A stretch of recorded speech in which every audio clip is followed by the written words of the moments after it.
सभी विद्यार्थियों को मेरा प्यार भरा नमस्कार। तो देखिए बालकों, आज हम इस नए सत्र की एक नई पुस्तक प्रारंभ करेंगे, आरोह भाग 2, जो कि कक्षा 12वीं में चलती है और एनसीईआरटी की ये पुस्तक है, जो कि आरबीएसई और सीबीएसई दोनों के अंतर्गत आती है। तो इस पुस्तक का आज हम अध्ययन करेंगे और इस पुस्तक का प्रथम पाठ, जिसका नाम है आत्म परिचय और एक गीत, और इस पाठ के जो कवि है वह है हरिवंश राय बच्चन।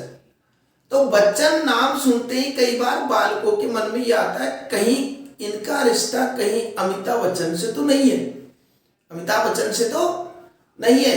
तो बिल्कुल आपका सोचना सही है, ये अमिताभ बच्चन के पिताजी ही है और इन्होंने साहित्य जगत में अपनी एक अद्भुत पहचान बनाई है। उत्तर छायावाद के ये प्रमुख कवि माने जाते हैं और हालावाद के प्रवर्तक माने जाते हैं। इस महानतम कवि का जन्म सन 1907 ईस्वी में हुआ और मृत्यु इनकी 2003 में हुई। तो इन्होंने अपने जीवन में कई प्रकार की रचनाएं लिखी, जिनमें प्रमुख रचनाओं पर अगर दृष्टि डाले तो उनमें मधुशाला, मधुबाला और मधुकलश, निशाने मंत्रण ये इनकी प्रमुख रचनाएं रही है। और मधुशाला ने तो इनको बहुत ही ख्याति प्रदान की है। और आपने भी देखा होगा, कई बार अमिताभ बच्चन भी अपने कई इंटरव्यू में या कई बार बातों में मधुशाला का जिक्र करते हैं, क्योंकि ये इनकी प्रसिद्ध रचना मानी जाती है। वैसे तो सारी रचना इनकी मुख्य है। तो इनके द्वारा रचित जो प्रथम पाठ है आत्म परिचय, उसका आज हम अध्ययन करेंगे। तो देखिए, मैं जग जीवन का भार लिए फिरता हूं। कवि जो बात कहते हैं मुख्य रूप से, वो क्या कह रहे हैं कि देखो, कई बार क्या होता है, देखो हमारे इस संसार में कई लोग ऐसे हैं जो ये सोचते हैं कि हमारे पास तो समय नहीं है कुछ करने का, प्रेम व्यवहार ये बातें से बिल्कुल अलग हट जाते हैं वो, और अपने ही स्वार्थ में लगे रहते हैं, अपने धन दौलत कमाने में इतने व्यस्त रहते हैं कि दुनियादारी से उनको मतलब ही नहीं है। लेकिन कवि जो बात कहते हैं वो बहुत ही विचारात्मक, सोचनीय बात कहते हैं। कवि शुरुआत ही किस बात से करते हैं कि मैं जग जीवन का भार लिए फिरता हूं, कि ऐसा नहीं है कि मेरे कोई सांसारिक कर्तव्य या दायित्वों से मैं मुक्त हूं। मैं भी इस सांसारिक जीवन का भार लेकर के चलता हूं, अर्थात सांसारिक दायित्व और कर्तव्य का मैं भी निर्वहन करता हूं। लेकिन इसके साथ साथ फिर भी जीवन में प्यार लिए फिरता हूं। लेकिन इसके साथ साथ मैं अपने हृदय से लोगों के प्रति प्रेम और स्नेह का व्यवहार हमेशा रखता हूं। सांसारिक कर्तव्य तो पूर्ण करता हूं, लेकिन उनको करने का मतलब ये नहीं है कि लोगों के प्रति नफरत का भाव हो, लोगों को नजरअंदाज करे। उनके प्रति सकारात्मक व्यवहार में रखता हूं, प्रेम और स्नेह का व्यवहार रखता हूं, और ऐसी वो प्रेरणा सबको देते हैं। अब कर दिया किसी ने झंकृत जिनको छूकर, कि मेरे जीवन में भी कोई न कोई, ये अपनी पत्नी की ओर संकेत करते हैं कि मेरे जीवन में भी कोई न कोई ऐसी प्रेरणा शक्ति काम की है जिन्होंने मेरे जीवन को झंकृत कर दिया, झंकृत कर दिया, एक तरीके से संगीतमय बना दिया छूकर। और आज उसी की यादों के बदौलत मैं सांसों के 2 तार लिए फिरता हूं, मैं अपने सांसों के 2 तार लिए फिरता हूं, अर्थात उसी की प्रेरणा से आज मैं जी रहा हूं और लोगों के प्रति प्रेम का भाव, स्नेह का भाव ये मैं रख करके चलता हूं। कहने का तात्पर्य कि सांसारिक दायित्व और कर्तव्य ये तो सबके पास है और व्यक्ति को उनका निर्वाह करना भी चाहिए, व्यक्ति को उनका निर्वहन करना भी चाहिए। लेकिन इसका मतलब ये भी नहीं है कि उनका निर्वहन करने के चक्कर में हम अपने कर्तव्य, अपने जो प्रेम है, स्नेह है, इन सब के भाव को हम समाप्त कर दें। लोगों के प्रति प्यार और स्नेह का भाव भी हमको रखना चाहिए। अब आगे क्या कवि कहते हैं, मैं स्नेह सुरा का पान किया करता हूं। कि कईयों को किस प्रकार का नशा रहता है, कोई शराब पीता है, कोई क्या करता है, कोई क्या करता है, कई प्रकार के नशे आप सब जानते होंगे। तो लेकिन मैं इस प्रेम रूपी मदिरा का पान करता हूं। स्नेह सुरा, प्रेम रूपी मदिरा, कौन सा अलंकार हो गया? रूपक अलंकार। इसमें कौन सा अलंकार हो गया? रूपक अलंकार। अगर अलंकार पढ़ने से अब भी आप वंचित हो तो निश्चित रूप से आपको अलंकार वाले भाग भी अब हमारे देखने चाहिए। उनका लिंक मैं आपकी सुविधा के लिए ऊपर आई बटन में दे दूंगा, वहां जाकर आप अलंकार के वीडियो देख सकते हैं, क्योंकि अलंकार हमारे लिए बहुत ही महत्वपूर्ण रहेगा इसके विशेष छांटने के लिए, और अलंकार पाठ्यक्रम के हिसाब से भी हमको तैयार करना है। तो और इसके साथ साथ ये संपूर्ण भाग आपको समय पर मिल जाए, इसके लिए चैनल को आपको सब्सक्राइब करना ही है। अब देखिए, मैं कभी न जग का ध्यान किया करता हूं। अब इस बात पे गौर करना कि मैं कभी भी संसार का ध्यान नहीं करता हूं। जग का मतलब संसार। इस संसार से क्या तात्पर्य है? देखो, संसार से ये शब्द ध्यान रखना, संसार से तात्पर्य है सांसारिक मोहमाया, सांसारिक मोहमाया, भौतिकतावाद, भौतिकतावाद, छल कपट, स्वार्थ, ये जितने भी शब्द है, स्वार्थ, ये जो बातें हैं ये पाठ में बार बार आएगी। ये संसार इनकी तरफ संकेत कर रहा है कि मैं भौतिकतावाद, स्वार्थ, सांसारिक मोहमाया, इन सब के प्रति मैं बिल्कुल भी ध्यान नहीं देता हूं। इनकी तरफ मेरा उद्देश्य यह नहीं है कि मेरे पास अपार धन संपदा हो जाए, धन दौलत हो जाए, सांसारिक मोहमाया में लिप्त रहूं, ऐसा मेरा काम नहीं है। मुझे तो चाहिए संसार में प्रेम और आपसी भाईचारा बना रहे, सब लोगों के प्रति स्नेह का भाव रहे। जग पूछ रहा उनको जो जग की गाते हैं। ये पंक्ति कई बार पूछ लेते हैं परीक्षा में कि इस पंक्ति से क्या तात्पर्य है, लेकिन ये दुर्भाग्य है कि संसार भी इसको ही महत्व देता है। संसार भी उनको ही महत्व देता है, किनको?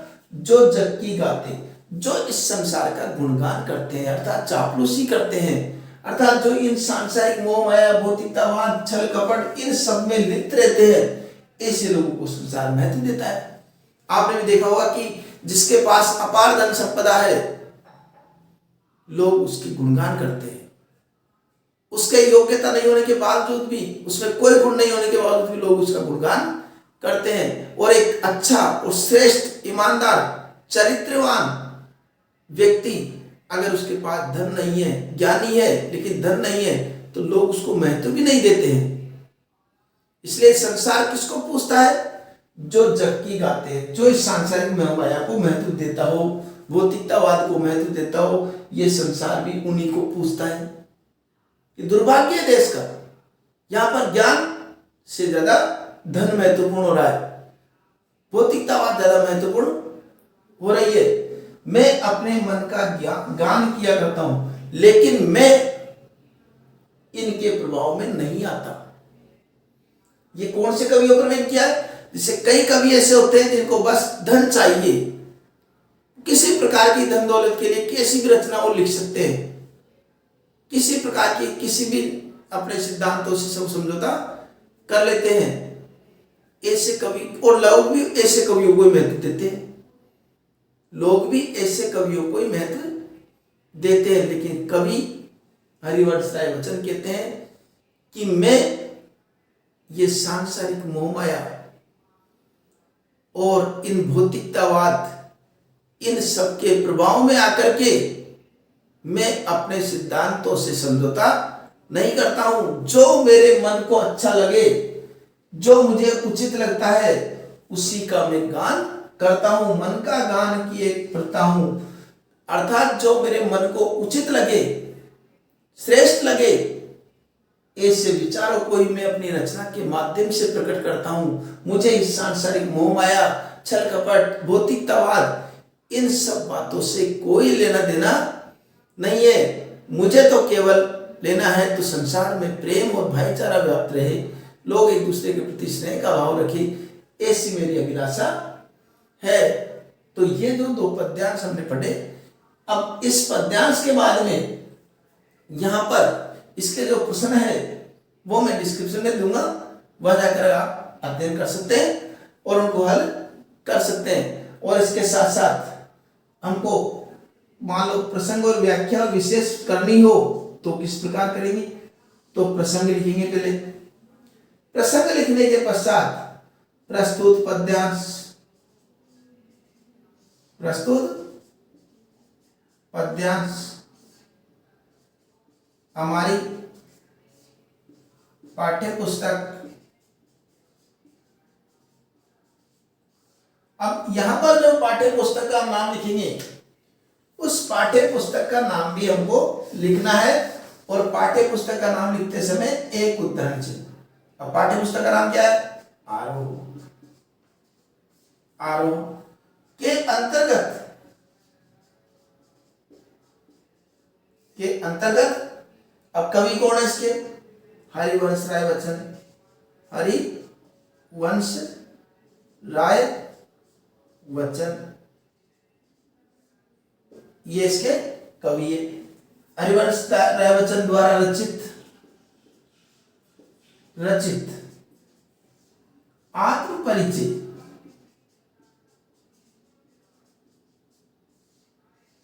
शीर्षक से अवतरित है।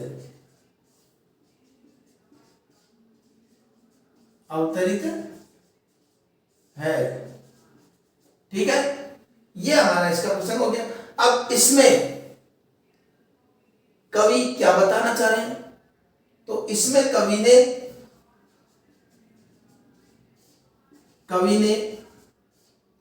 संसार